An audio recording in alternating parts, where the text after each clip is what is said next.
선수단이 싸운 것은 맞다. 당시 선수들 간 언성이 높아졌고 손흥민과 이강인이 다툼 중에 손흥민이 손가락을 다친 것은 사실이다. 클린스만 감독의 사퇴 요구에 대한 대한민국 축구협회의 대답은 충격적이게도 다음과 같았습니다. 지난 14일 영국 매체 더선의 독점 보도를 통해 한국 대표팀이 요르단과 준결승을 앞둔 전날 저녁 식사 자리에서 이강인과 손흥민을 비롯한 주요 선수들의 설전이 벌어졌고 몸싸움이 발발해 손흥민의 손가락이 탈골되는 부상을 입었다고 보도하였습니다. 영국의 대표적인 황색신문으로 유명한 더선이었기에 사실 보도된 직후에는 크게 이슈가 되지 않았지만 뜬금없이 축구협회의 한 관계자가 이를 사실로 인정해버리면서 해당 소식은 일파만파 퍼져나갔는데요. 실제로 손흥민 선수는 경기 하루 전날 낮 시간 훈련에서는 손가락 부상을 입지 않았음을 알 수 있었는데 다음날 경기에는 붕대를 감고 나와 그 사이 저녁 시간에 손가락을 다친 것으로 추정되는 상황입니다. 이러한 선수단 갈등은 당연히 경기에도 영향을 끼칠 수밖에 없었을 텐데요. 대한민국 축구대표팀은 요르단전 연계의 유효 슈팅으로 수모를 당하며 완패하였고 이후 진행된 인터뷰에서 손흥민 선수의 의미심장했던 발언은 이 사건을 알고 난 이후 어느 정도 그 맥락이 이해가 되었습니다. 일단 그 전에부터 제가 먼저 앞으로 대표팀을 계속 할 수 있을지에 대해서 생각을 해봐야 될 것 같아요.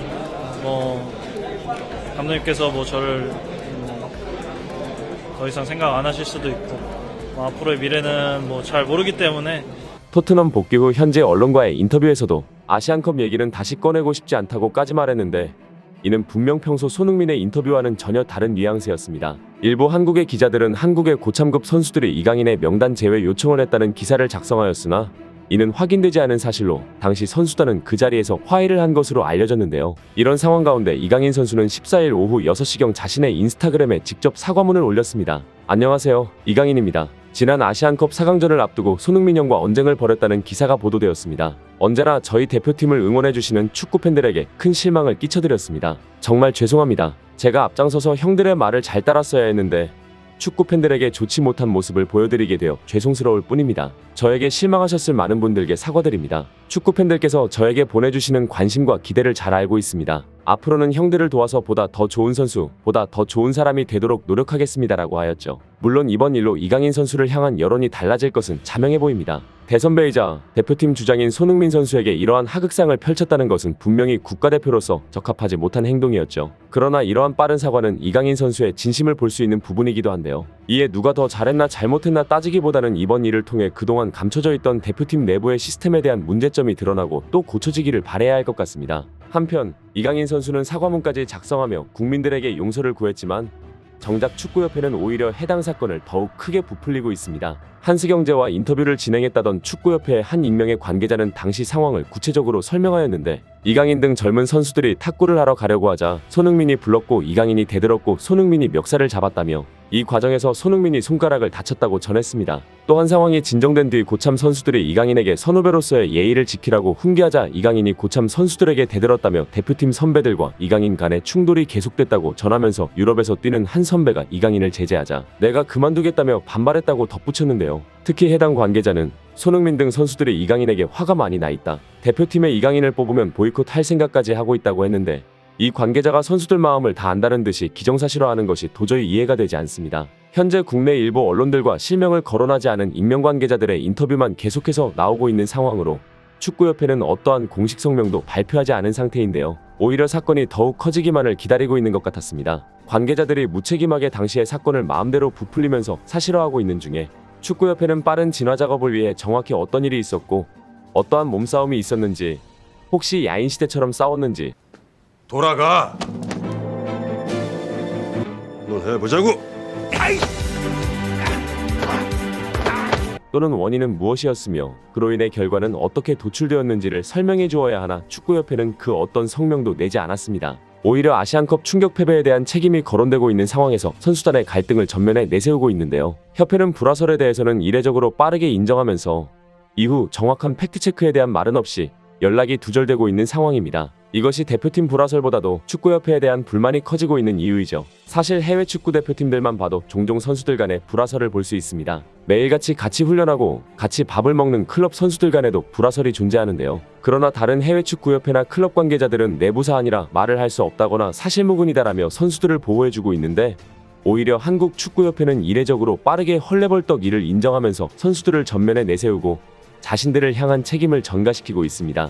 개빡치지 않을 수 없는 상황이죠. 현재 팬들한테도 욕먹고 협회한테마저도 보호받지 못하는 선수들은 도대체 누구한테 보호받아야 할까요? 그런데 대놓고 선수들을 욕바지로 내세운 것이 협회라는 게 레전드입니다. 심지어 한 단계 더 나아가 현재 상황을 즐기고 있는 듯한 착각을 불러일으키는데요. 네티즌들은 클린스만 감독과 정몽규 축구협회장의 집중된 시선을 분산시키려는 것 아니냐는 의견도 제시하고 있습니다. 실제로 현재 많은 네티즌들의 시선은 대표팀 내분의 당사자 선수에게 쏠려 있습니다. 이에 대표팀의 아시안컵 실패가 마치 선수들의 내분 때문인 것처럼 이야기가 흘러가고 있는데요. 클린스만과 함께 사퇴 요구가 빗발쳤던 정몽규 축구협회 회장에게 있어 이 같은 불화설은 자신을 향한 비판을 희석시킬 수 있는 가장 좋은 소스가 되고 있는 것은 분명해 보입니다. 정몽규 회장이 카타르 월드컵 16강 진출 후 센터 욕심을 부리는 모습이나 포항의 우승 이후 트로피를 본인이 직접 드는 모습을 통해 알 수 있듯 매체에 얼굴 알리기를 유독 좋아하는 정몽규 회장은 현재 어떤 공식석상에서도 그 모습을 찾아볼 수 없습니다. 책임을 지지 않겠다는 의지를 엿볼 수 있는 것이죠. 한 시민단체는 클린스만을 선임한 정몽규 축구협회장을 고발하기까지 한 벼랑 끝의 상황인데요.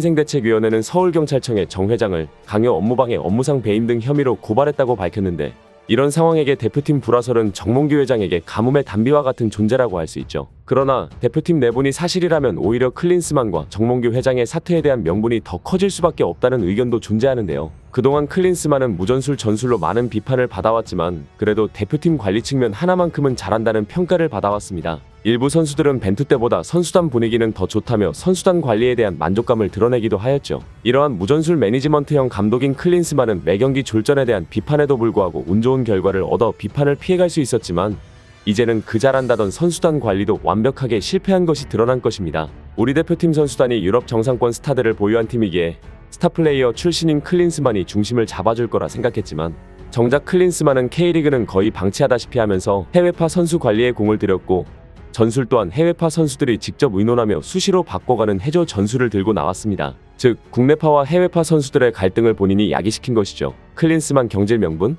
이보다 더 확실한 것이 있겠습니까? 특히나 이번 손흥민 선수와 이강인 선수의 충돌은 클린스만 감독 앞에서 펼쳐진 것으로 알려졌습니다. 감독 앞에서 선수들이 충돌했다는 것은 상당히 이례적으로 사실상 클린스만이 팀 내 장악력을 상실했다고 볼 수 있습니다. 이 사건을 통해서 명확해진 것은 손흥민 선수와 이강인 선수의 갈등도 아니고 해외파 국내파의 갈등도 아닌 클린스만 감독이 어떤 전술도 용병술도 매니지먼트 능력도 없는 자격미달의 감독이라는 것이고 이러한 클린스만을 검증도 없이 선임하고 옹호하고 이제는 선수단 갈등을 부추기는 협회의 지도자들은 모두 무능 그 자체라는 것만 드러났습니다. 한편 축구협회가 불질러버린 대표팀 불화설에 전세계 매체들이 줄지어 보도하고 있는데 특히 영국과 중국에서 열심히 기사를 퍼나르고 있습니다. 현재 스카이 스포츠 1위 기사는 한국 대표팀의 불화 기사이며 프랑스 24 데일리메일, 더미러, 메트로, 트리발 풋볼, 영국 익스프레스, 토크스포츠 등 많은 매체들이 앞다퉈 보도를 하고 있는 부끄러운 상황입니다. 또한 중국에서도 신나서 보도하고 있는 상황인데요. 특히 중국 매체들은 여기에 없는 사실까지 덧붙여서 오히려 확대 해석까지 진행하고 있습니다. 손흥민 선수가 경기 후 선수들과 한 명씩 인사를 나누면서 특히 이강인 선수에게는 볼을 만지는 스킨십을 했는데 이에 중국 매체는 손흥민이 이강인의 볼을 사정없이 꼬집었고 이강인은 불쾌한 내색을 감추지 않았다라고 하였습니다. 또한 월드컵 아시아 예선 중국전 이후 인터뷰를 진행하고 있는 손흥민 선수를 기다리는 이강인 선수를 향해 오랫동안 불행했나요? 손흥민이 인터뷰를 했고 이강인은 학생처럼 기다릴 수밖에 없다라며 오히려 찌라시를 생산하고 있습니다. 중국 언론들에게 좋은 떡밥을 제공한 축구협회는 진짜 반성해야 합니다. 중국 네티즌들은 다음과 같은 반응을 보였는데요. 손흥민도 좋은 사람은 아니었네. 볼 만졌다고 손가락을 부러뜨린 거야? 강인이 잔인한데. 의도적인 괴롭힘이고 손흥민의 상태가 좋지 못하네요. 손이 세계의 위자리를 빼앗겨서 기분이 나쁜 상황. 한국 스포츠계에서 선배는 후배를 괴롭히는 게 자연스럽다. 내부는 한국 스포츠계의 전통이다. 안현수 이묘준을 보면 알 수 있지. 다음날 손흥민은 중국 국적을 가지겠다고 밝혀. 그런데 내부 갈등이 없었다고 과연 요르단을 이길 수 있었을까? 손흥민은 대한민국 국민 아이돌 아닌가요? 동생 강인 어떻게 감히 그렇게 오만해? 이제 손흥민과 이강인 둘 중 하나를 선택해야 할 한국 라는 반응을 보였습니다. 선수단의 불화설로 한숨 내돌리고 있을 것 같은 정몽규라면 좋아요 눌러. 오늘의 한 줄 평. 사건의 원흉이 나다 싶으면 손들어. 이상으로 리얼리즘이었습니다. 여러분의 생각은 어떠신가요? 현명하고 지혜로운 여러분의 의견을 지금 댓글에 남겨주세요. 감사합니다.